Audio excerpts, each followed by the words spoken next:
Hey guys, what's going on? Welcome back. Here we go. This video we're going to be talking about some stippling. Okay, stippling is, I don't know if there's an exact definition of it, but it's putting a texture onto your firearm, or it doesn't even have to be a firearm, but in this case it is a firearm. Put a texture on it to reduce, to give it more grip, right? To reduce the slippage and different things like that. That's kind of the why you would even want to do it. I mean, that is the definition of it in a strange, weird way, but the reason you would want to do this is to keep from slipping on your gun. I mentioned this before. I know I shot a video of this before when I did it to this gun, but I think that video was garbage and I don't think I ever posted it. But this gun, if y'all remember, this is my lifestyle build thing. Still need to figure out a better name for that. It's super dorky. But I stippled this guy and it took me a good little while to do it. But the main reason I did it is because whenever I got this lower, this is not the Polymer 80 lower, this is an OEM lower. When I did it, it was a used OEM lower, and whenever I would go shoot this gun, it was slimy. I think that was the word I used before, and the word my buddy agreed with. I mean, it was just slimy. The more you would shoot it, especially here in Alabama, it gets pretty humid. You get pretty sweaty and stuff, especially if you're out on a hot day. It gets nasty. And not only me, my hand gets sweaty, but it seemed like the gun had soaked up. And I don't even know if polymer soaks up anything or oils or whatever, but it just felt sluggish, just kind of gross after a while. And it would get kind of hard to keep a good consistent grip on the gun. But as you can see, I've gone ahead and I've stippled this guy.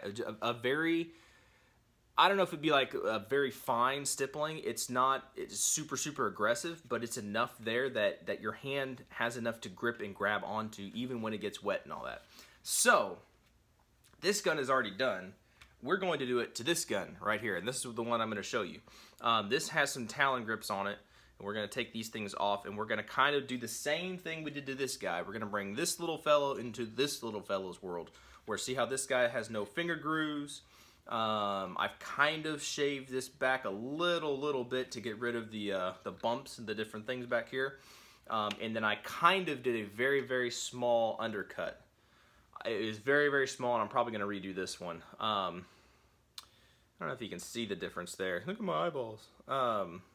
Anyway, probably not.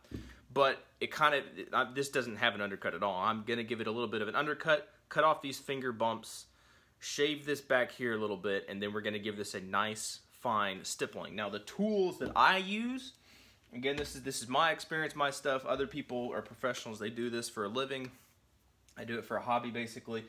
But the tools that I'm going to use is a Dremel with a sanding wheel. On this guy I did use a file to shave these things down, but I don't think that's completely necessary. I might bust it out here in a little bit, but I think the bulk of the work can be done with a Dremel a lot faster. Some sandpaper. I've got, I don't know what grit this is. Doesn't even say, but it's a nice coarse grit. And I might use some other ones here in a minute. And then the piece that really does the stippling is a soldering iron. All right, and as you can see, this soldering iron, I took the tip. All right, I think all the soldering irons I've ever seen, you can take on and put on new tips. Right, and I took one of the extra tips that I had and I bent it, right, to a 90-degree-ish angle, and then I really sharpened that point. And it's focusing on my face and on the point, but I sharpened that point so that I can hold this like a pencil, right? So that when I'm doing the work, I can hold it like a pencil, and I can have a lot more control over exactly where I put each individual little burn mark, right? Each little stipple.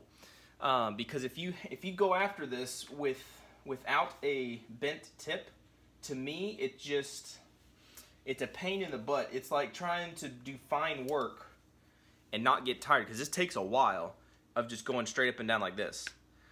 That is a lot more, you're gonna get fatigued for lack of better terms, and it's a lot easier just to use it like you would a pencil and just to dab right along. You can't really, I don't know. There's different methods people use, and that's why I'm saying this is a way that I'm using that I find works for me. So if you have an extra tip, right, just bend it and sharpen up the end of it. There you go. You can kind of see in the backlight washed out wall. So anyway, we're going to get to this. First thing we're going to do, obviously, is take off these Talon grips and then re-profile it, and then we'll stipple it, and I'll try to show you the big chunks of what we do along the way. This is probably like a 2-hour, 3-hour project.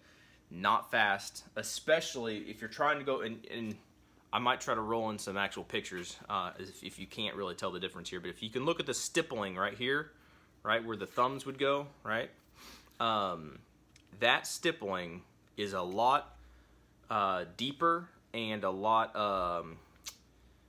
it's not as well done as these stipples down here. These are a lot finer and a lot more uniform. That's the word I'm looking for. These are a little bit more erratic, and I was more rushed doing these. So if you're gonna stipple your own gun, take your time, do your prep work, and do it right. Because if you mess up, yeah, you can go back, sand some things off, you can re-stipple to a degree, you can redo that. But once you start, you're kind of stuck with it. You're gonna have a stipple gun one way or the other. All right. Anyway, whatever that's worth, we're gonna get to this, and hopefully it'll be semi-interesting for y'all.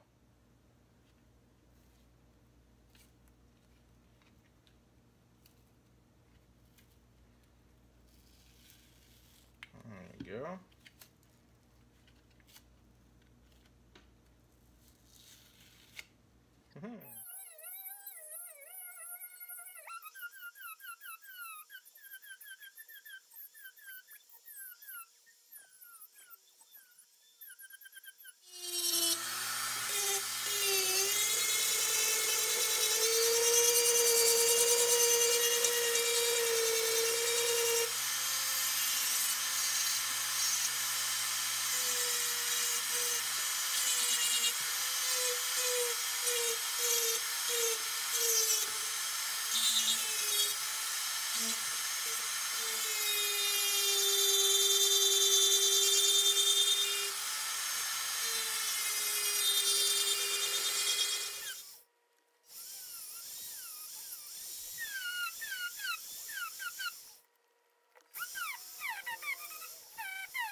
All right, so that's the front of the pistol right here, and this is where, like I said earlier, prep work and everything should really pay off, because on mine, I don't know how well it shows up in the picture, in the video, whatever.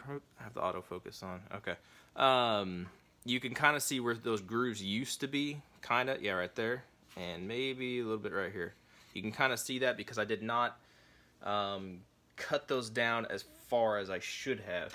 This one, I'm trying to take a little bit more time to make sure I get all those grooves all the way taken down, as well as that little undercut. Kind of see a little bit.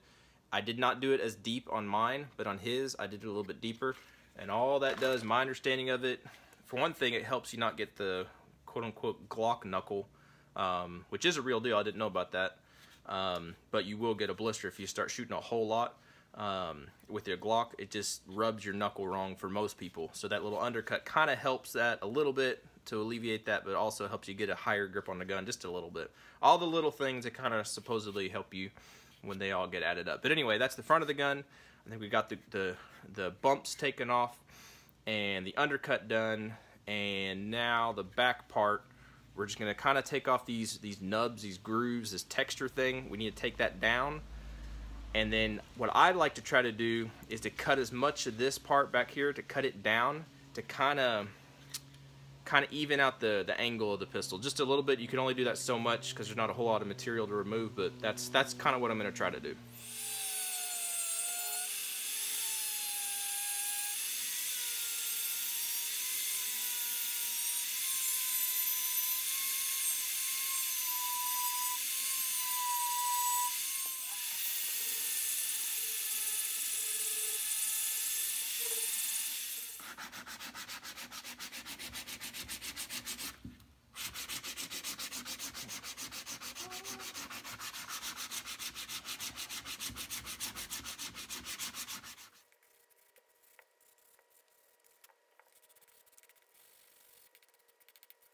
Okay, so I think I've got this to where I want it.